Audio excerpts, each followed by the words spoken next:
Welcome to another ohmTown Daily News Show. I am Mayor Watt, and today's episode is for November 19th, 2022. Today's episode is titled, Bring Your Daughter to Missile Launch Day. Let's get into today's news. Bam! I was on the wrong page. I'm always on the wrong page. Am I on the wrong page? Let me know. So again, I am Mayor Watt. That is ohmTown.com. That's what powers the ohmTown Daily News Show. Basically, all information filters through ohmTown at some point. And that's a little bit hyperbolic, but really 200 news sources. All gets funneled into 6 main categories. Create, news, education, entertainment, social, and technology, and then 50 channels within that. Let's get into today's news. I'm actually kind of running around crazy today. It seems like it's busy, but not busy. Today is, the whole weekend is World of Warcraft weekend. So if you've delayed doing anything with World of Warcraft, now is the chance to log in and reactivate your account, sorta. You can try it out for free, apparently. I ended up buying the expansion. Probably shouldn't have, because I hardly ever get to play, and I hardly have played WoW in a long time, but I want to start from zero again and go through all of the quests. I think it'll be fun. That said, I also want this car. The first article for today is Hyundai's Ioniq 6 electric Streamliner makes its US debut, revealing a 340-mile range. This is awesome.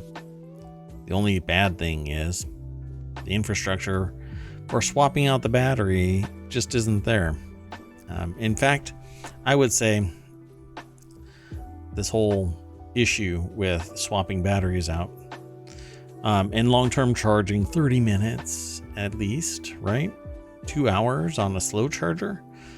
I think it all sucks, and we're not concentrating enough on expanding the infrastructure to support or figuring out a way to do this fast swap, non-ownership of batteries. We just go in, swap out a battery, and off we go. I'll keep on soapboxing about that, I'm sure, and I'm sure some people will just think that I'm being dumb about it, but I think that's really the only solution. Lower the price of the cars, nobody owns the battery anymore, and you swap it out. Bingo bango, right? It all gets tested by that location, and if there are any repairs, it goes through whoever it is that actually owns that battery. They all get a piece of the action, just like oil companies, gas companies.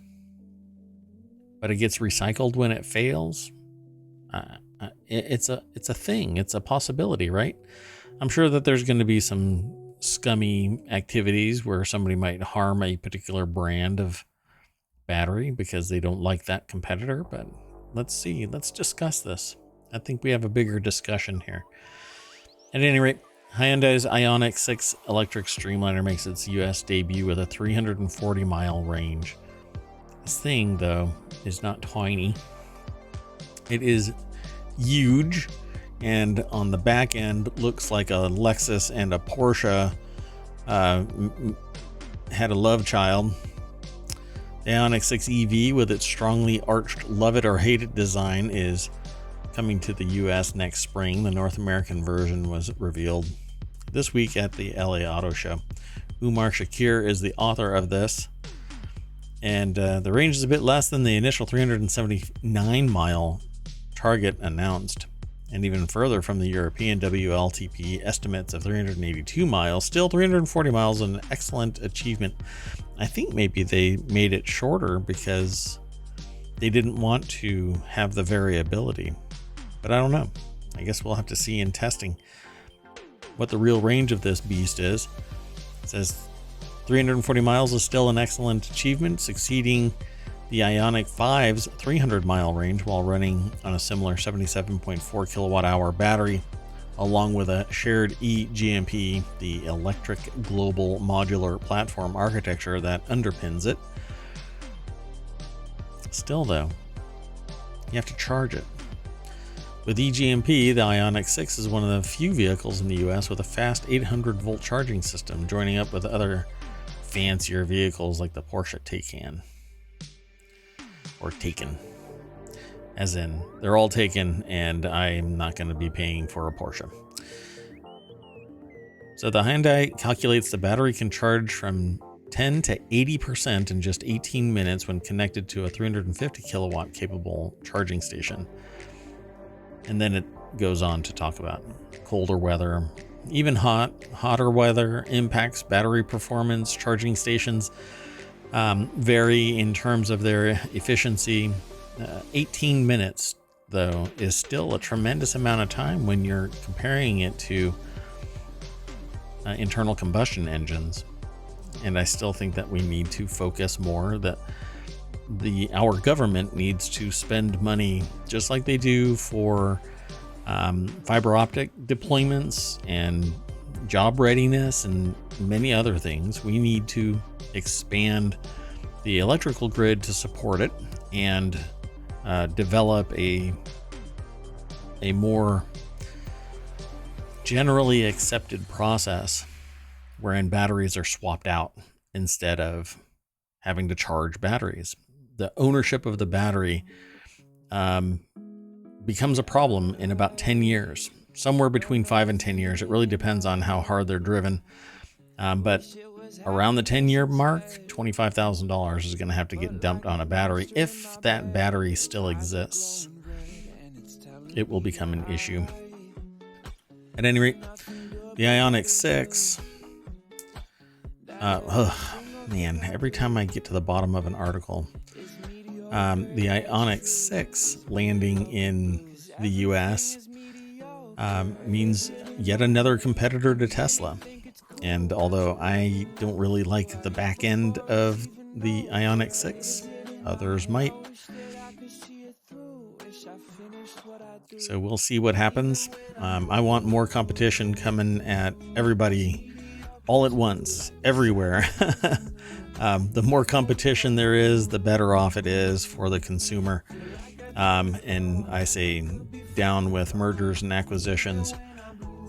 In this particular space, I don't think that it should be allowed, but that's just me. Let's move on to the next article. That one's in the Mobile channel, and it comes from The Hill. And a borrower returns a book 47 years past its due date, provides an explanation in a thoughtful letter, which I'm not sure what that actually means. I guess they wanted to do it anonymously. Perhaps wisely, the borrower also returned the book anonymously through the mail, thereby avoiding the disapproving glare of any librarians at the front desk. And who knows, really, if there's going to be a fee here. The book, Chilton's Foreign Car Repair Manual, which, depending on what that is, I know it's a repair manual, but there are some that are very, very expensive. I don't recall Chilton's being very expensive, but anyway, it was checked out from a Lake Elmo. Sorry, I guess it likes hugs and... Sorry, I got distracted. It was checked out from Lake Elmo location of the Washington County Library in 1975. The library wrote on Facebook. Upon opening the book, staffers found a letter. So what did the letter say? Let's see. In the mid-1970s, this is what was in the note apparently. I was living in Lake Elmo and working on an old Mercedes-Benz, the borrower explained. Took the book out for a reference. A few months later, they moved, and apparently the book got packed up in the move. 47 years later, they found it in a trunk with other interesting things from the 70s. It's a little overdue, but I thought you might want it back. That's what the author says. Oh, and then says, my apologies to anyone in Lake Elm. Interesting. Maybe is it Elmo or Elm? I don't know. There's a typo here or there's typos all over this thing. Who was working on an old Benz in the last 47 years. I probably can't afford the overdue charge, but I will send you enough for a new book, the borrower wrote. So they said that they haven't had daily fines for overdue materials for a long time, but we still do charge a replacement fee if an item is lost or damaged, the library said in a response to a Facebook user who asked about the policy. Just glad to have the book back. Well, that's nice of them. The next article is a fireball flashes above Ontario and parts of the U.S. This is over in the Daily News Show, which is this show. Oh my gosh, I know, it's amazing. So a bright meteor was the sixth object detected in space before striking Earth, the European Space Agency said. And did it really do that again? I didn't do my login, and I can't log in while I'm streaming. So, okay. Basically, a meteor came and detonated, and it's a bright flash, and that's all there was to it. But thought it might be interesting to talk about. But we'll just move on. It's fine. The next article is in the Hatch Ideas channel. What derails Elon Musk's Twitter experiment might not be legislators or users, but exhausted employees rebelling against hustle culture. I had a conversation.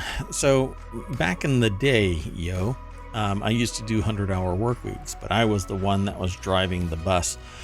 And there was, even for me, hustle culture. It's normally small, strategic, entrepreneurial startups that have drive and ambition and aren't necessarily being ground down to the nub by a billionaire or even a multimillionaire. It's simply people who are really passionate about wanting to bring something to market. So, I've launched nationwide projects.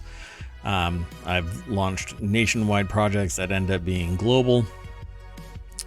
There is some serious drive and ambition out there that with the right team can actually do great things.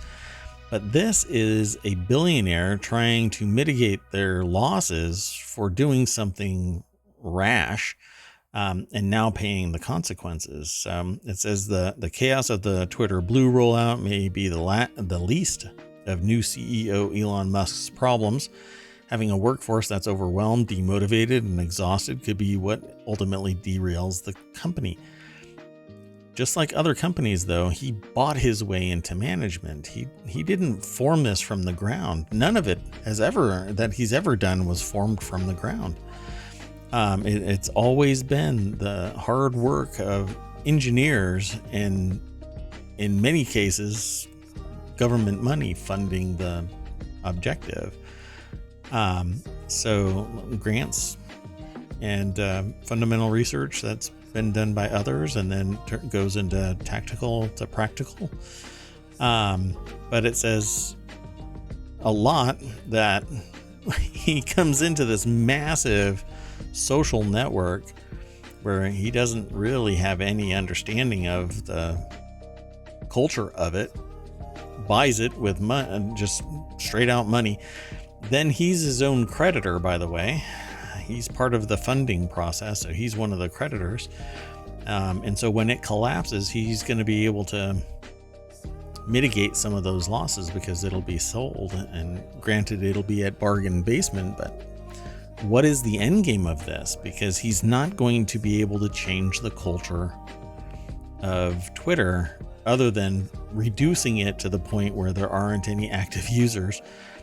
Enough for, or it's just plain chaos and advertisers just go, well, we're not interested, because not only are the users chaotic, but the CEO is too. So where is all of this going? I don't think anybody really knows, but I do know that there are programmers, engineers out there that are tired of getting tugged this way and that way. And don't know if they're going to have a job one day and then they get asked back the next day. It says here, there was this idea of this is what you do to make big change happen, Moss said of Musk's philosophy, and that they think there was idealism around it. But I think now that's no longer cool or acceptable. True. This is, people getting paid maybe $150,000, $250,000. I mean, I know people that are making, mid 6 digits as software engineers. But this is a billionaire that is sitting there telling people you have to do 84-hour work weeks, and hustle more or get out. And this is the power imbalance between employer. Why is my bandwidth that low? For crying out loud. What is going on? Anyway, this is the power imbalance between employer and employee. When the employer is so filthy rich that he's making more money in a week than the entire salary of the software engineer that's driving this bus. He makes all of these decisions, and then people feel the ramifications of these decisions. And just like SpaceX, where something explodes and he shrugs, it's other people's money. It's also his risk, but he's got so much money that he can bounce back from this as long as he can manage it long enough. Maybe it'll bounce back. But I still think that within the next 5 years, he's going to reissue those stocks. He's going to make it public again. But it's going to be at the $25 a share price point, because he's already driven any of the benefit out of it. And people don't want him as the CEO. But again, we'll see what happens. This is basically a dumpster fire rolling down an alley, and we're all going to watch it from our balconies. So what derails it? People getting sick and tired of his crap. Jacob Zinkula over at businessinsider.com is the author of the article that I've been talking about. And it says Elon Musk recently told employees that bankruptcy isn't out of the question. That made the federal government kind of look at him sideways. Really, dude? You went into this with bankruptcy in mind, possibly? The workplace culture expert says exhausted employees responding to Musk's management style may ultimately derail the company. Yeah, they'll just leave. And you're going to get other people that may or may not be fully capable. And onboarding them not only into the culture, but the code base is going to be a spectacular issue, because the people that have been doing it have been probably doing it for 6+ years. But again, we'll see what happens. Moss says today's generation, many of whom embraced quiet quitting and coasting culture and pushed back on careerism, is less responsive to the extremely hardcore approach Musk described. This is kind of like your coach screaming at you that you need to hustle. And meanwhile, you're sitting there going, it's gym class, dude. I just want to get through the 45 minutes. I think that maybe you should stop yelling at me. Yeah. Not everybody has your particular work-life balance. And Musk making it my issue changes the nature of my employment. So I'm sure more people will leave. They're just going to get burned out, tired of his crap. Let's go on to the next article, and this one is the namesake for this episode. Kim Jong-un takes his daughter to a missile test launch. Little known about North Korea's ruling family. Yesterday was the first public appearance of the child, who is thought to be named Jue. I think that's how it's pronounced. It's spelled Ju-AE. So yeah, a ballistic missile got launched, an intercontinental ballistic missile, supposedly capable of hitting the United States. That is what I read somewhere else. The author of this is John Yoon over at NewYorkTimes.com. And it says here, it was quite a day for Mr. Kim to reveal a daughter to the world and to the North Korean people. The test was one of the most successful among the several intercontinental ballistic missile tests his country has conducted this year. State media called it a milestone in the strengthening of the country's nuclear force. Hint, hint, I guess it's going to be nuclear. After the test, Mr. Kim reaffirmed his pledge to react to nukes with nukes and engage in direct confrontation against enemy threats. So, basically, here you go, sweetie. Mash the button that's going to kill a bunch of people. How quaint. Let's move on.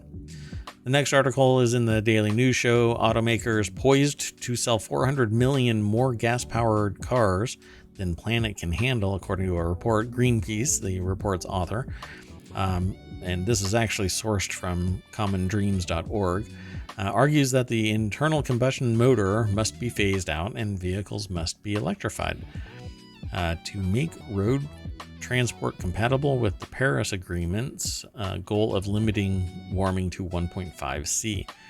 Yeah, where we are racing towards that. I thought that maybe we actually are at that right now, but the world's automakers. The article again is over at commondreams.org, and it is written by Brett Wilkins.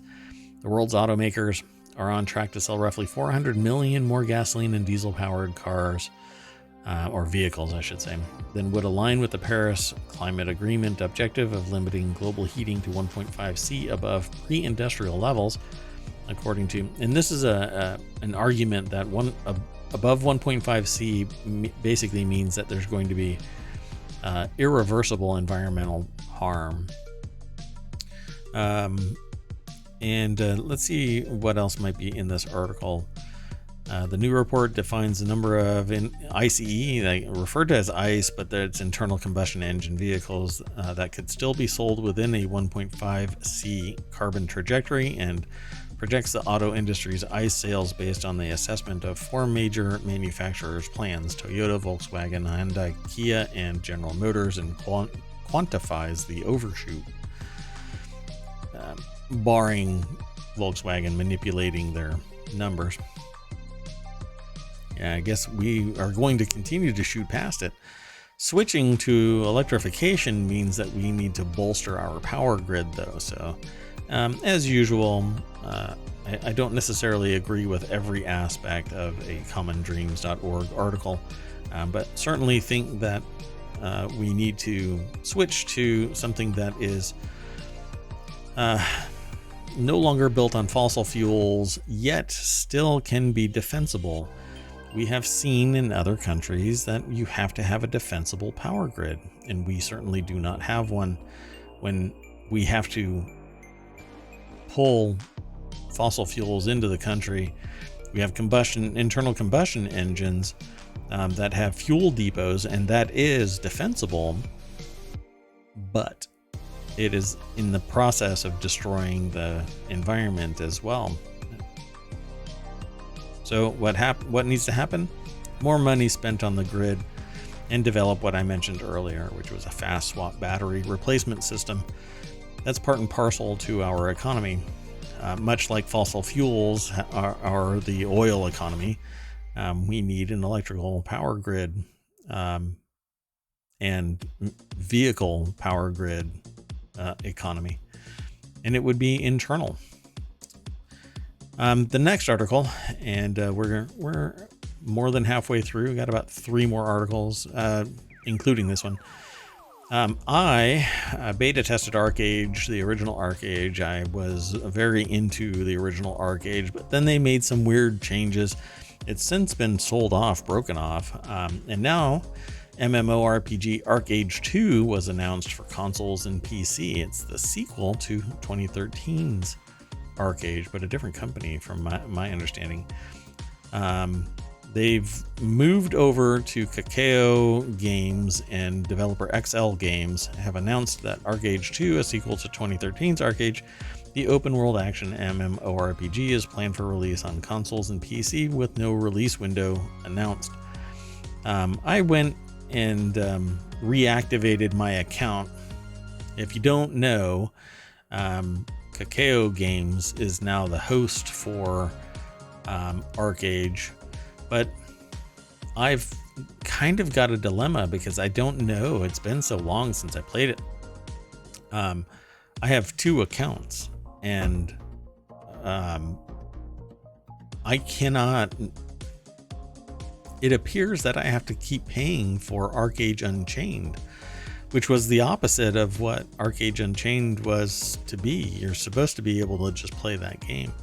But I'm going to have to look into it because it took me a while to get back to Archage. And this, I found out about this recently, actually just before this article came into existence. An announcement trailer and producer interview can be found below. So go over to rpgsite.net. Adam Vitale is the author of this article. And it says here, thanks to Gametsu for the heads up and the video transcript. Yeah, you're going to want to come and check out Archage. I think it's always been fun. But there's a lot to it, and you'll have to do some due diligence to be prepped for this new Archage II and Archage in general. Yeah, it's a lot of fun to play, and I spent many an hour doing that. So I can't do everything all the time, and as mayor of ohmTown, it gets really tough to play games. I would love to do that for 8 hours a day, but doesn't seem to be in the cards.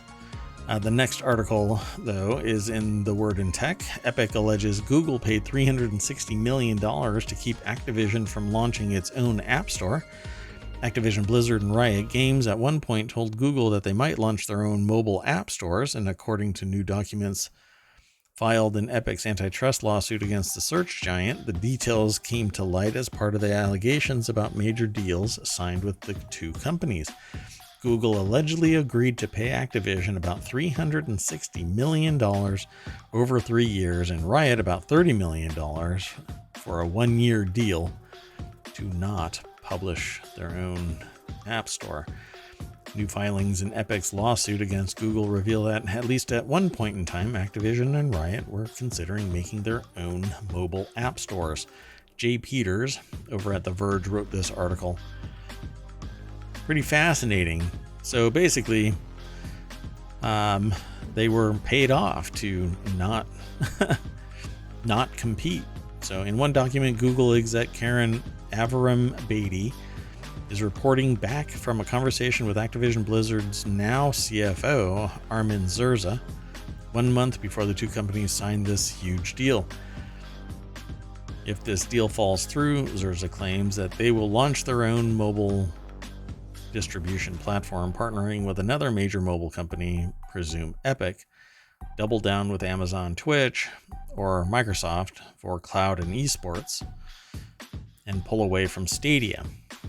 Beatty wrote emphasis mine. So the author bolded this one section. They will launch their own mobile distribution platform, partnering with another major mobile company, presume Epic. Interesting. All right, so they just got paid off. Another document is a deposition from an unnamed witness that seems to be someone who is or was involved with Project Hug, Google's program designed to incentivize and support Play Store developers. Well, Stadia died on the vine, so what now? What comes of all of this? Well, they essentially lost their,